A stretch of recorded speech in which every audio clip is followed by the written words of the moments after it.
자, 조세정책 옆에 보면은 출제된 회차들 쭉 깔려 있죠. 그 중에 30회서부터는 이 조세 종류를 가지고 거의 출제했다고 봐야 되고, 조세 종류 정도는 정확하게 정리를 해줘야 돼요.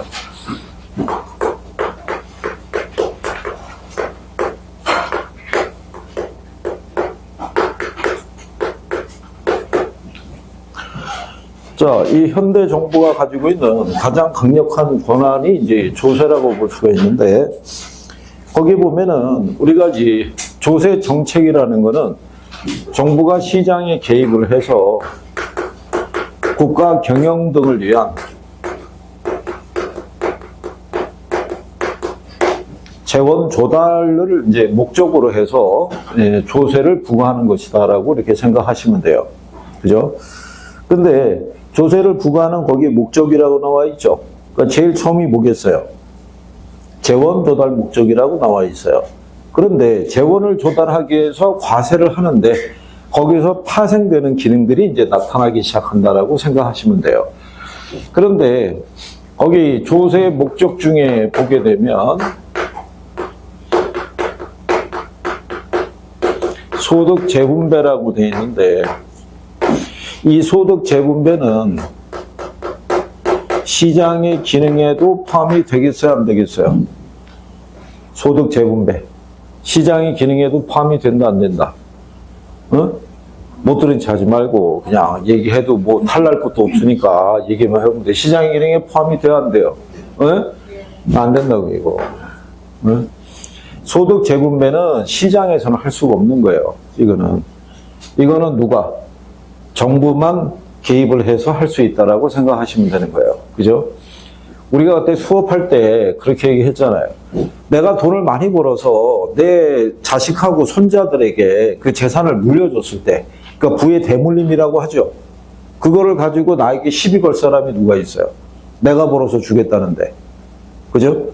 그러면 그런 식으로 부의 대물림이 발생하게 되면 공정한 경쟁이 발생할 수가 없잖아요. 그러니까 정부는 뭐를 해서 상속세, 증여세 등 과세를 통해 가지고 그 사람들이 물려받는 돈의 일부를 환수를 해서 가지지 못한 사람들에게도 일부 혜택이 돌아가게끔 해줘야 될 거 아니에요. 그죠? 그래서 하는 게 뭐겠어요? 우리가 의무교육이라든가 이런 걸 의료 서비스 같은 거 제공을 할 때 재원에 대한 조달이라는 거, 이거 세금을 걷어서도 그 재원을 조달할 수 있다라고 봐야 되는 거예요. 그래서 시장의 기능에 소득 재분배가 들어가면 틀리는 거예요. 무슨 말인지 아시겠죠? 시장은 그 역할을 담당할 수가 없는 거예요. 그러니까 누가 개입할 수밖에 없는 거예요? 정부가. 그래서 조세 정책 안에 포함이 돼 있다. 그렇게 여러분들이 구별하시면 되겠고, 그 다음에 조세 기능이라고 거기 나와 있는데 중복되는 내용이라고 보면 돼요. 기능은 역할이니까. 그죠? 예, 그래서 자원 배분에도 역할이 있고, 자원 배분의 역할이 있다는 거는 예전에 학창시절에 배워봐서 알죠?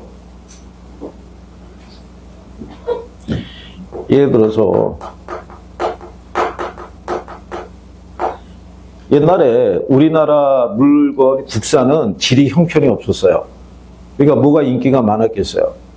소위 얘기한 대로 미제, 일제 이런 애들이 인기가 많았던 거예요. 그러면 기업들의 입장에서는 굳이 우리나라에다가 공장을 지어서 물건을 생산하는 것보다 기술력이 떨어지니까 뭐를 하면, 수입을 하면 해소비에서 내다 팔면은 많은 이익을 얻을 수 있을 거 아니에요. 근데 정부가 이 수입품에다가 관세를 갖다가 많이 매기는 거예요. 그러면 세금 떼고 나면은 팔아도 남는 게 있어요, 없어요? 없을 거 아니에요. 그러면서 정부를 뭐라고 했냐면, 국내에다가 공장 지어서 물건 생산하게 되면 각종 세금을 면세를 해주고, 이런 장려책을 싹 써주는 거예요. 그러면 기업들의 입장에서는 수입을 하지 않고 자체적으로 국내에서 생산하는 쪽으로 방향을 전환할 수도 있어요, 없어요? 이런 식에 대한 자원 배분을 또 유도할 수도 있다는 얘기예요. 그죠? 그래서 대부분 수입품에 대해서는 고율의 관세가 부과되는 게 일반적이고, 요즘 왜 미국에서 그 대통령이 관세를 갖다가 높이는 걸 가지고 무기로 삼고 있잖아요. 그러니까 그런 이유다라고 생각하시면 되는 거예요. 그리고 소득 재분배, 지가 안정 뭐 이런 것들이 있다라고 생각하면 되겠고, 뒤로 넘어가면 조세 분류라고 돼 있죠. 네, 성인 별표하는 거예요. 자, 조세 분류에 대해서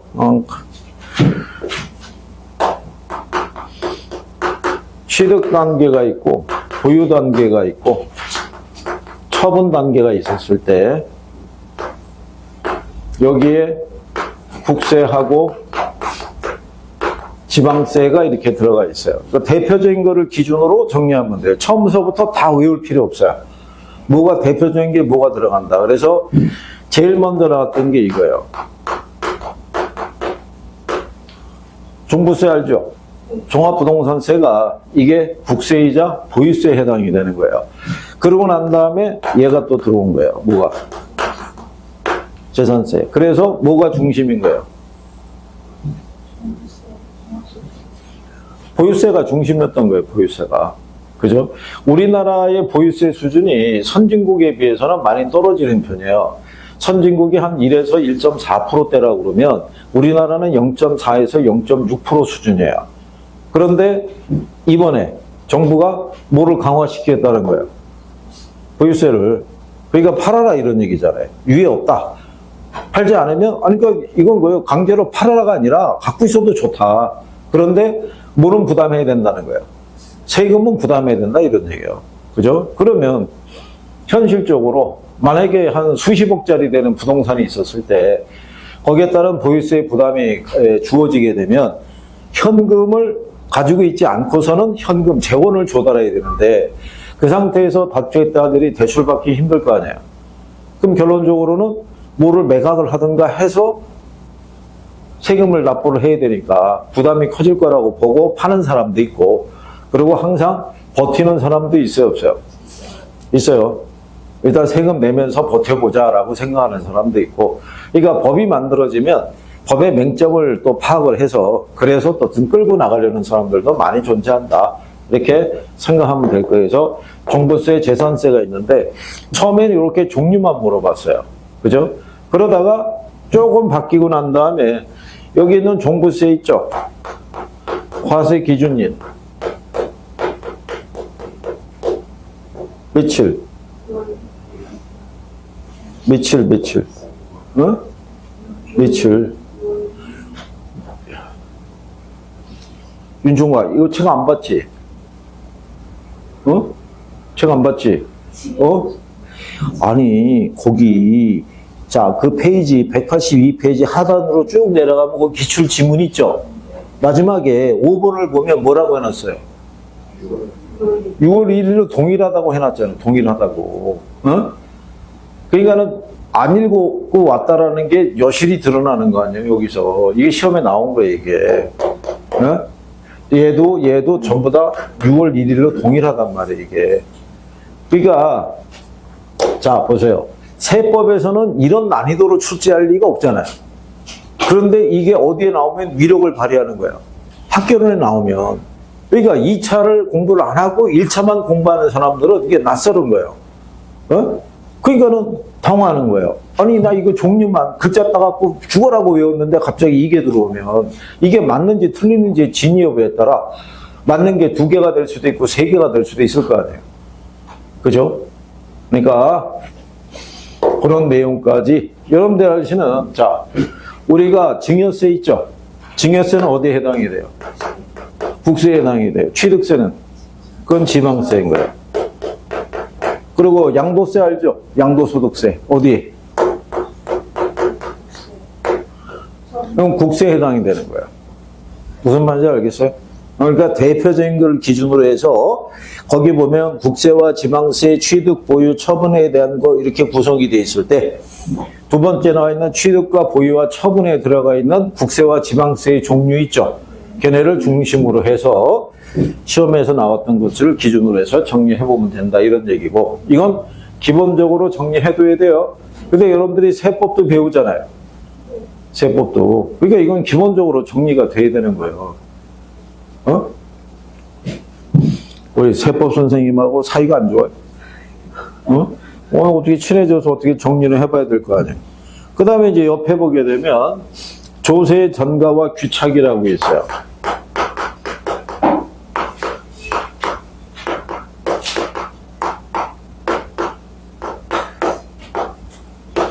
자, 우리가 지난번에 한 것처럼 정부가 생산자에게 과세를 했을 때 생산자가 정부가 과세한 세금을 다 자기가 부담하지 않고 이거를 누구에게?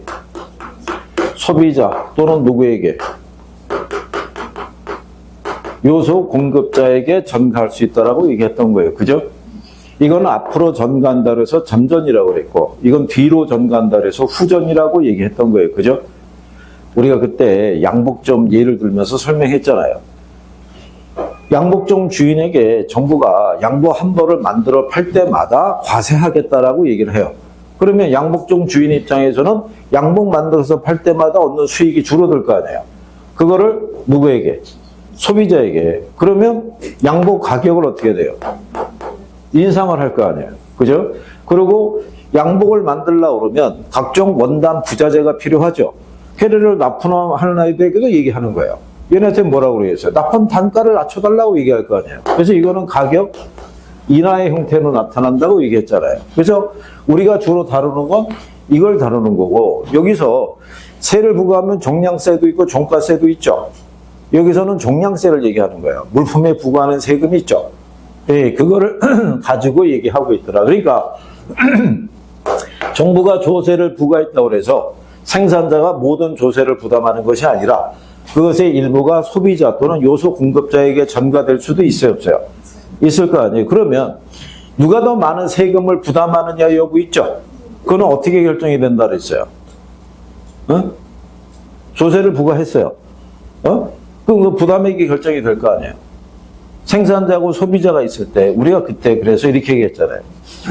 자, 정부가 생산자에게 조세를 부과하면 생산자 부담이 커지고, 만약에 소비자에게 조세를 부과하면 소비자 부담이 커질 수 있다.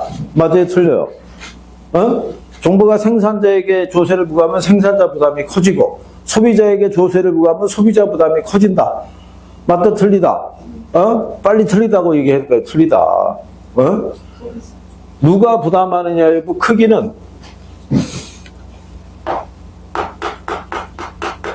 조세 부담의 크기는 어디에서 결정이 된다? 아니, 이거는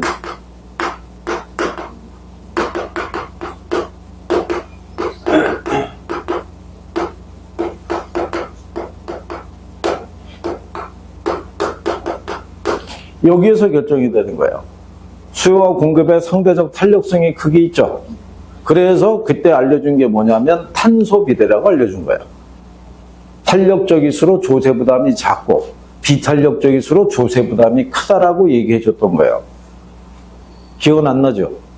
응?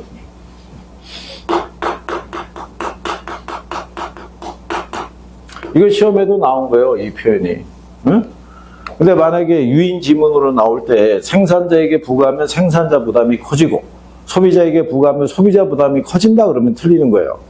그러면 틀림없이 출제자들은 유인 지문을 위에다 깔아주고 맞는 걸 그 밑에다 둔단 말이에요.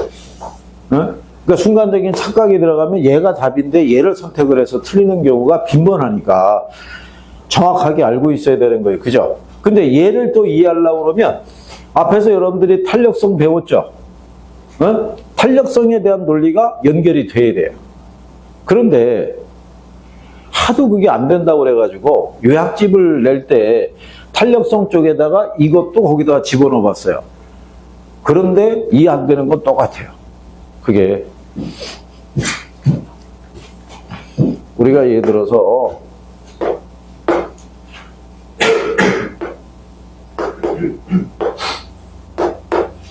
만약에 뭐 그림이 좀 기억이요.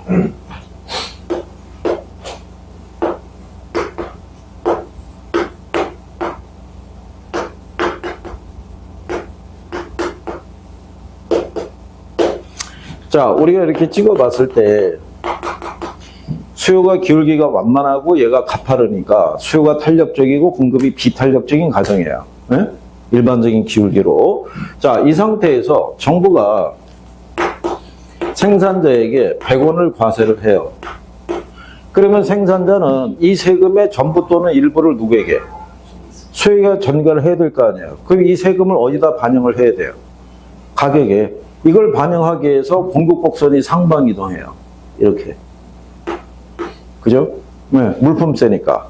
그러면 얘네가 이걸 가격에 반영하기 위해서는 거래량을 어떻게 해야 돼요? 줄여야 될 거 아니에요. 그러면 가격은 이전보다 어떻게 돼요? 올라가겠죠? 자, 1,020원으로 올라간 거예요. 그죠? 그러면, 자, 생산자 입장에서는 1,000원 받다가 지금 얼마 올린 거예요? 1,020원으로. 그러면, 이렇게 올라간 요 20원은 누가 부담하겠어요? 생산자고 소비자 중에. 가격이 인상이 됐으니까 이건 소비자가 부담할 거 아니에요. 자, 그러면, 1,020원이 다 생산자 수입이 되는 건 아닌 거예요. 생산자는 1,020원을 받고 팔아서 얼마 세금 내야 돼요? 100원 세금을 내야 되는 거예요. 그러면 생산자 주머니로 들어오는 건 얼마예요? 920원인 거예요. 왜? 1,020원에서 100원 빼야 되니까. 그러면 이게 시장 가격이 아니고 920원의 성격은 뭐겠어요? 이게 생산자 수입이에요. 시장 가격에서 뭐를 뺀 거예요? 세금을 뺀 거예요. 그러면 원래 생산자 수입이 1,000원이었잖아요. 근데 결국은 이만큼은 누가 부담하는 거예요? 생산자가 부담하는 거예요, 생산자가. 어? 올라간 가격은 소비자가 부담하는데 그 가격을 받고 팔아서 세금을 냈잖아요. 세금에 대한 부담은 생산자가 안게 되는 거 아니에요. 근데 지금 여기 선을 보게 되면 빨간 선보다 지금 노란 선이 길죠? 그러면 생산자 부담이 커졌다는 얘기잖아요. 근데 우리가 기울기를 보게 되면 얘가 탄력적이고 얘가 비탄력이란 말이에요. 그러면 조세가 부과가 됐을 때 생산자가 소비자에게 많은 세금을 전가 못하는 이유가 뭐겠어요? 많은 세금을 전가를 못하는 이유가 뭐다? 우리가 기억을 더듬어 보면, 자, 수요의 탄력성 배웠죠? 가격 탄력성. 수요의 가격 탄력성에 탄력적이거나 비탄력적으로 만들어줄 때 가장 대표적인 요인이 뭐라고 그랬어요? 가장 대표적인 게. 가장 대표적인 거. 아니, 가격 탄력성에서 예왕이 준 가장 대표적인 게 가격 그러면 되냐고, 이게. 오늘 바람도 부는데 옥상 한번 가는 거예요? 아, 대체자냐, 대체제. 얘는 대체제가 많단 말이에요, 지금. 그러니까 생산자가 전가를 많이 못 하는 거예요. 우리 상품 소비 안 할 테니까. 그러니까 조금만 올린단 말이에요, 조금만. 네? 무슨 말인지 알겠어요?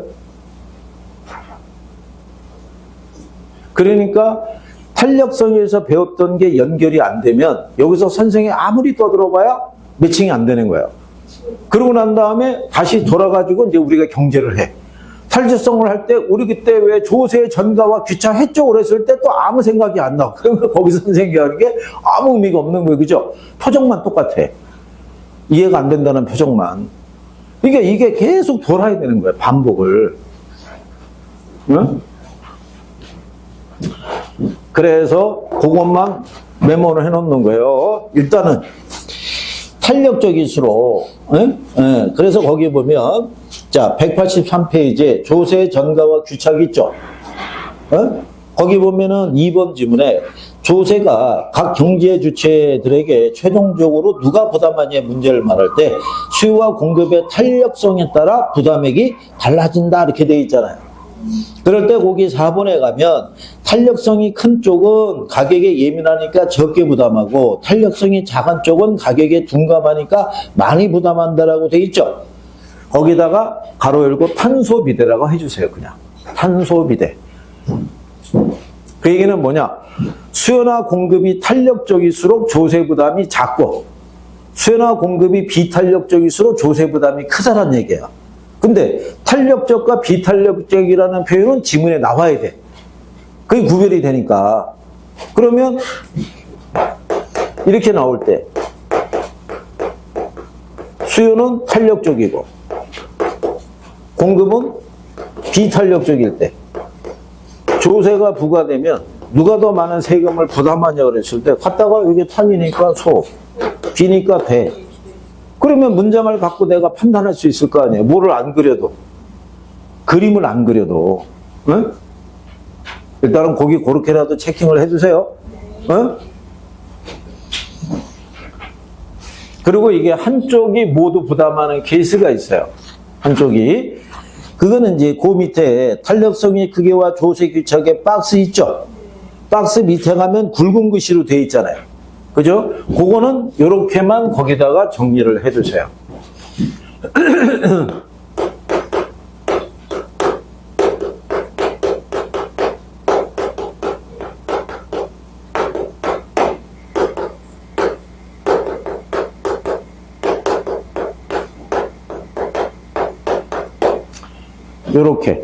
요렇게만 적어두면 돼요. 그러면 자 여기에 보면 완전 비탄력적이라고 돼 있죠. 완전 비탄력. 그러면 앞에하고 뒤가 같은 거예요. 응? 수요가 완전 비탄력적이면 누가? 수요자가. 공급이 완전 비탄력적이면 누가? 공급자가. 근데 완전 탄력적일 때는 앞에하고 뒤가 달라지는 거예요. 그럼 우리는 잘라가지고 요것만 정리해도 되는 거예요. 완비니까, 완전 비탈니까 완전히 비례한다고 생각하면 돼요. 그죠? 응? 이거 보니까 저 갖고 얘기해도 시간 많이 걸릴 것 같은데. 근데 저거 나중에 간단하게 정리할 수 있어요. 시험에도 나온 거예요. 근데 다만 이거는 알아둬야 되는 게 우리가 완전 비탄력적이라고 그러죠. 완전 비탄력적의 또 다른 표현. 완전 비탄력적의 또 다른 표현. 응?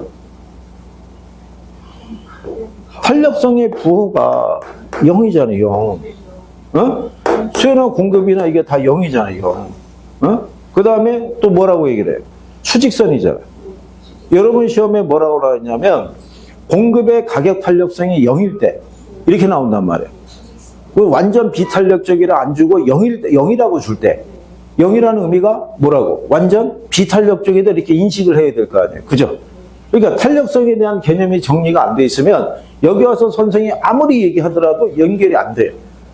그러면 그냥 어렵다는 생각만 하는 거예요. 거기에다가 거기 185페이지에 봤더니 그래프가 6개나 깔려 있어. 그게 되게 복잡해 보이는 거야. 어? 그래프는 이거 말고도 더 있는 거예요. 이거 말고도. 어? 이거 계산 문제도 있어. 계산 문제도. 이거 저기 그 함수 대입해서 계산하는 것도 있는데 여러분 시험에는 아직 출제는 안 돼 있어요. 자, 어쨌든 간에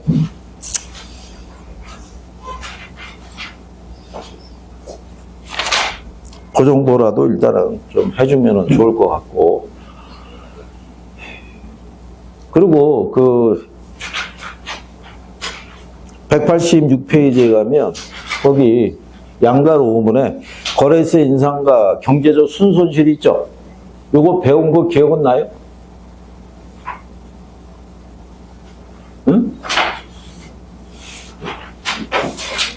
괜찮아요, 괜찮아요. 뭐 기억이 날 것 같으면요, 선생님 뭐 저기가 있겠어요. 선생님 강의를 해보다가 이게 쓱 한번 던져봐요. 던져봤는데 여러분들이 받아들일 것 같다라는 느낌이 있으면 조금 더 들어가 보는 거예요.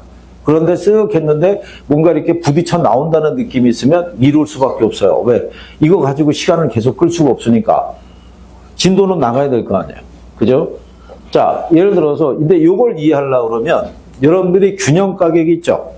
균형 가격과 균형 거래라면 배웠어요, 안 배웠어요? 배웠잖아요. 거기서 생산자이익률, 소비자이익률 배웠죠? 그죠? 그러면 우리가 이렇게 해서 균형 가격이 1,000원으로 결정이 됐고 균형 거래량이 100이에요. 이 상태에서 정부가 생산자에게 100원의 세금을 부과했어요. 그러면 생산자는 이 세금의 전부 또는 일부를 누구에게?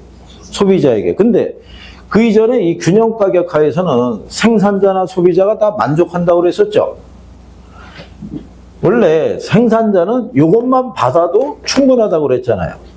그런데 가격이 여기서 결정이 됐으니까 이 면적만큼 뭐를 얻는다고 그랬어요? 어? 이윤을 얻는다고 그랬잖아요. 그 이윤을 다른 말로 뭐라고 표현했어요? 어? 다른 말로 뭐라고? 아니 이거 지대로는 하면서도 하고 온 거예요? 어?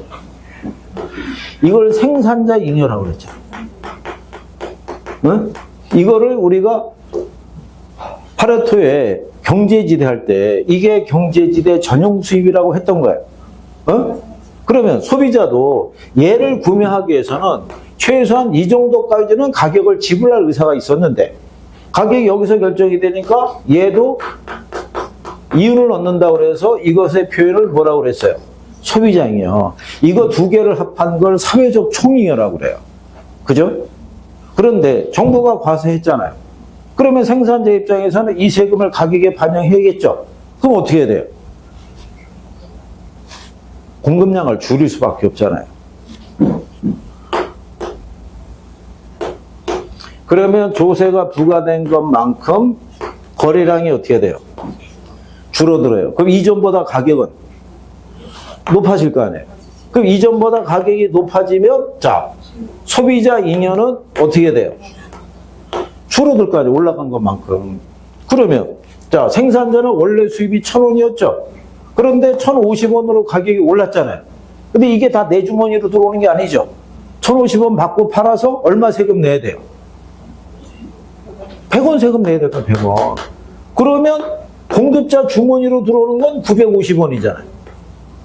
그러면 역시 생산자 잉여도 어떻게 돼요? 줄어들 거 아니에요. 어? 그럼 사회적 총잉여도 어떻게 돼요? 감소될 거 아니에요. 어? 그러면 원래는 100개에서 균형 상태에서 거래가 이루어졌는데 정부가 과세를 함으로써 거래량이 어떻게 돼요? 줄어들었으니까 그만큼의 경제적 순손실이 발생하는 거야. 어? 그래서 경제적 순손실이라는 거는 정부가 부과하는 세금에 의해서 발생하는 게 대부분인 거야. 그래서 거기 보면 자, 거기 거래세 인상과 경제적 순손실이라고 돼 있죠. 자, 거래세 인상 시 소비자가 지불하는 가격이 상승하니까 소비자 잉여가 감소한다. 두 번째, 거래세 인상 시 공급자가 받는 가격이 하락함으로 생산자 잉여가 감소한다. 그렇죠? 그 다음에 수요가 불변일 때 거기 보면 경제적 순손실이라고 나와요, 안 나와요? 나오잖아요. 그래서 정부가 거래세 인상을 하게 되면 그 수입이 정부에게 귀속이 되니까 경제적 순손실은 발생하지 않는다 그래서 틀렸단 말이에요. 처음에 문제가 나왔을 때. 이해하겠어요? 이거 내가 균형가격과 균형량 할 때 소비자잉여, 생산자잉여 이거 옆에 다 써줬단 말이에요. 이거. 어? 거기다 이게 합한 걸 사회적 총잉여라고 얘기를 하고. 어? 괜찮아요. 오늘 우리가 또 들었잖아요. 어? 다음에 또 할 수 있어 없어? 다음에 할 수 있는 거. 다음에 물어봤는데 틀리면 자진해서 옥상으로 올라가는 거야. 거기 가는데 외롭지는 않을 거예요. 올라가 있으면 금방 누가 따라 올라올 거예요. 계속. 어?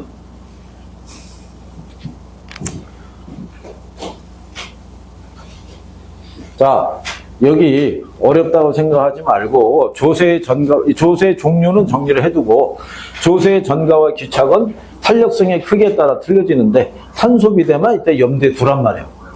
무슨 말인지 알겠어요? 그리고 하나씩 플러스해 간다고 생각하면 돼요. 한 번에 이게 다 나한테 들어오진 않는단 말이에요. 응? 그리고 옆 페이지에 보면 양도소득세 중과세와 주택공급 동결 효과라고 돼 있죠. 그거 별표하는 거예요. 내가 조세를 들어와서 이론으로 물어볼 때 출제자가 쓸 수 있는 것 중에 하나가 이 동결 효과예요. 그리고 헨리 조지의 토지 보유세에 관한 거, 토지 단일세에 관한 거 그 정도밖에는 없어요. 그죠? 지금 나오는 거와 똑같은 거예요. 우리가 그때 이렇게 설명을 해줬어요. 자, A가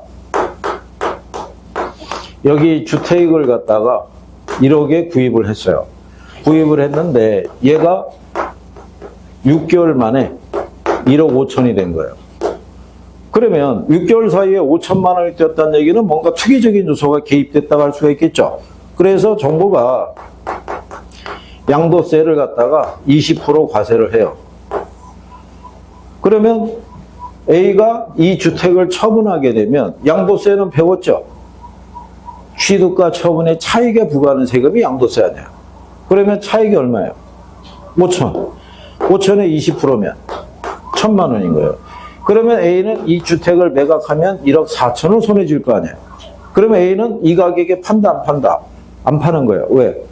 1억 4천 받고 팔고 난 다음에 다시 비슷한 규모의 주택을 살려고 그러면 1억 5천 줘야 되는 거예요.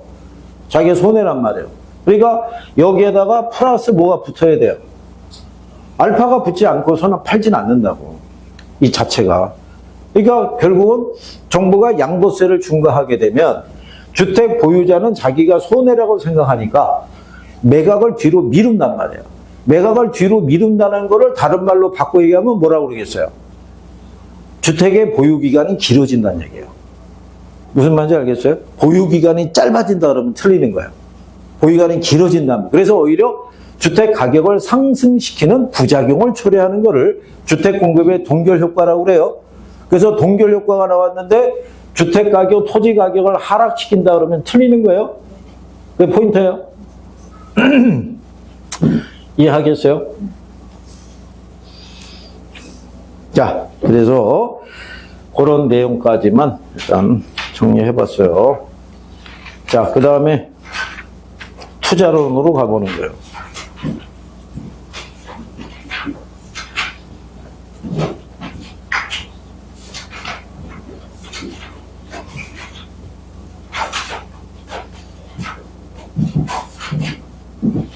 그러니까 이게 공부를 하시다 보면 야, 이게 뭘 물어봐야 될지도 모르겠다라고 생각할 수 있지만 강의를 듣다 보면 대답을 못하거나 정리가 안 된 부분들이 드러나잖아요.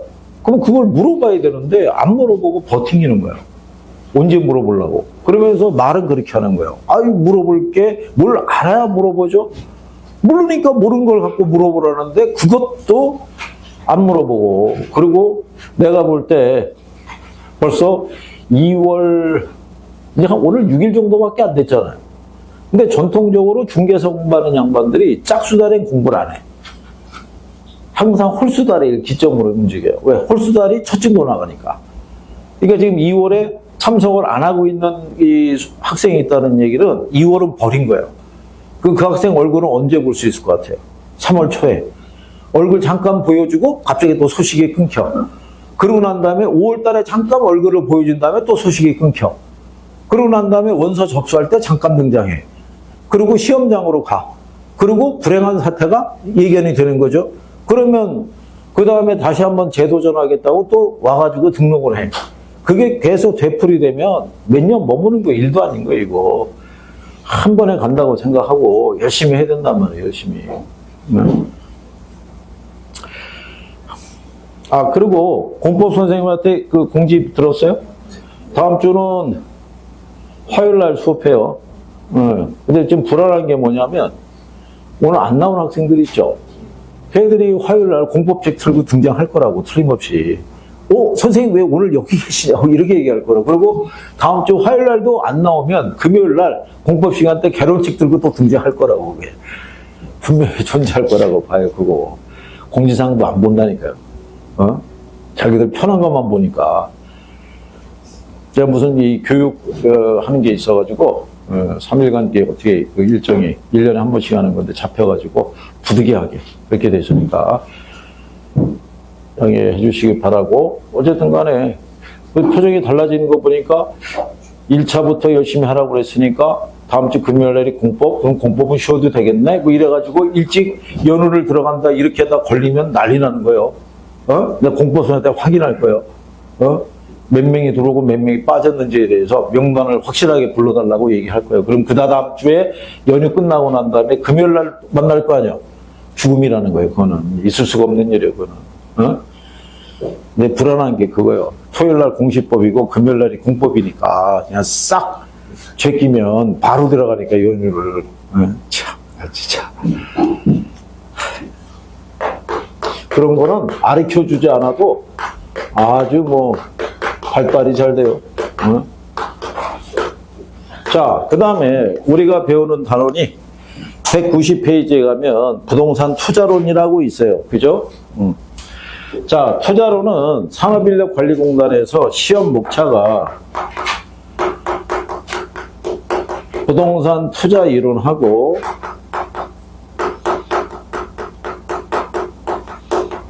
부동산 투자 분석 및 기법 이렇게 두 가지를 제시를 한 거예요. 투자 분석 및 기법. 그래서